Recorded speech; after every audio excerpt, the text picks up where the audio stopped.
मैं जो भी ऊपर की कमाई लेता हूँ 50% उसका दान पुण्य करता हूँ, जिससे जो है परमात्मा खुश रहे। ओम नमः शिवाय। बाबा यूएस से फ़कीर के पास एक सरकारी बाबू जो मलाई ऊपर की खूब खाते थे पहुँचे।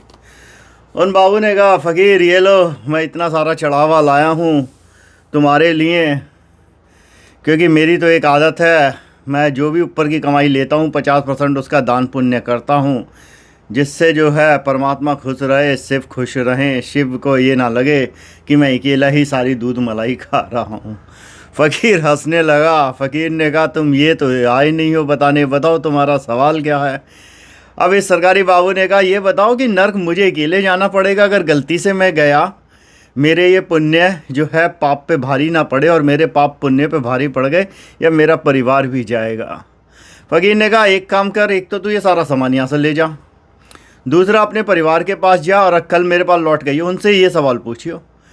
अब ये सरकारी बाबू लौटे अगले दिन बड़े घबराए हुए, बोले, फ़कीर फ़कीर फ़कीर बोला, बस सुबह उठे ने तो दे 4 बजे हैं, तेने दरवाज़ा खटखटा दिया, आदमी थोड़ा सा आनंद में आएगा, उसके बाद क्या बात हो गई।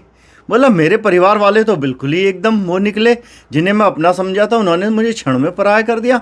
वो कहते हैं, भाई हमारा तेरे नरक के कर्मों से कोई लेना देना नहीं है, कर्म तूने करे हैं, तुझे जाना पड़ेगा, हमारा तो, हमने तो तेरे से कभी कहा नहीं कि तू ऊपर की कमाई के लिए बुरे कर्म कर, तू रिश्वत का पैसा घर लेके आ, तू हमें 2 रोटी सूखी खिलाता, हम खा लेते, ये तो तेरी इच्छा है, हमने तो तेरे से कहा था पैसा ला, तू थोड़ा काम अच्छा कर लेता।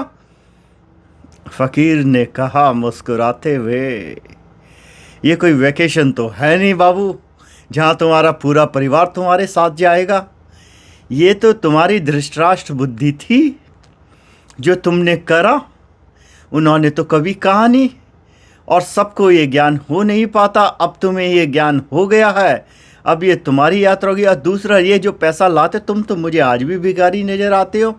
सरकारी बाबू बोले, क्या बताएं फ़कीर, अगर मैं कुछ अच्छा कपड़ा पहन लूँ या विदेश घूम लूँ या अच्छी गाड़ियों में चल लूँ, सब समझ जाएंगे ऊपर की कमाई है, मेरी तनख्वाह तो कुछ है नहीं, इसलिए मेरे बीवी बच्चे जो है वो आनंद करते हैं, वो 6 महीने विदेश घूमते हैं, ये सब है। वो लोग बता देते हैं कि उनके रिश्तेदार उन्हें हेल्प करते हैं, वो घुमाते हैं। फ़कीर ने कहा, यही तो माया है जिसे कृष्ण कहते हैं। धृतराष्ट्र ने वही गलती करी, कुंती ने वही गलती करी जब उस अर्जुन के मोह में डूब गई और कर्ण की मृत्यु का कारण बनी, और तुम भी वही कर रहे हो, गंधारी का भी वही हुआ।